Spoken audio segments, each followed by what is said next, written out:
कितनी स्पीड से चलाता है। यंग एज है तो स्पीड तो यंग एज का एक क्या जुनून है, तो उसको यूज़ करके एक्सीडेंट होता है। एक्सीडेंट स्वाभाविक है, ट्रॉमा सेंटर एक ही है त्रिपुरा में, जीबी में, तो बहुत सारी भयानक एक्सीडेंट में बहुत लोगों को जान भी जाता है। तो इसमें तो कुछ सावधानता बरतना। हमने चौड़ा रोड बना दिया तो भाई कर्व तो कम हो गया, किंतु स्पीड से चलाता है, इसके ऊपर हो जाता है। त्रिपुरा का रोड इस स्पीड में चलाने के लिए नहीं है। 140 में चलाने वाला रोड यहाँ नहीं है। भारत में कहीं भी 140 में चलाने वाला रोड ही नहीं है।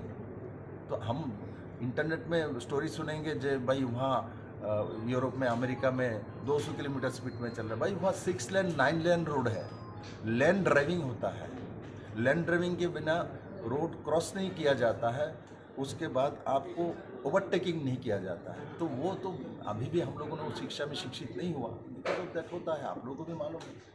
करेंगे, शुरुआत तो हुआ है। नितिन गडकरी जी बहुत सारी ऐसा इवेंट व ऐसा सेमिनार कर चुके हैं जिस रोड सेफ्टी के ऊपर। मैं आशा करता हूँ धीरे धीरे इसका कमी होगी। मैं भी जानता हूँ देश में, दुनिया में सबसे ज़्यादा रोड एक्सीडेंट भारत में ही होता है। मुझे मालूम है, बहुत भारत में सबसे ज़्यादा डेथ बड़े मात्रा में रोड एक्सीडेंट से होता है। सब कुछ जानने के बावजूद भी एक्चुअली जनता का जागरूकता चाहिए। ये सबसे बड़ी बात है। सरकार क्या कर सकता है? सरकार आपको सिस्टम बता सकता है, इसलिए उसके ऊपर काम करना चाहिए। सर हाल ही में तांत्रिक सरकार तो है नहीं, तो उसके ऊपर ये अंतरिम सरकार है, इंटरिम इमरजेंसी सरकार। राइट। तो इमरजेंसी सरकार इमरजेंसी जैसा ही बात करता है।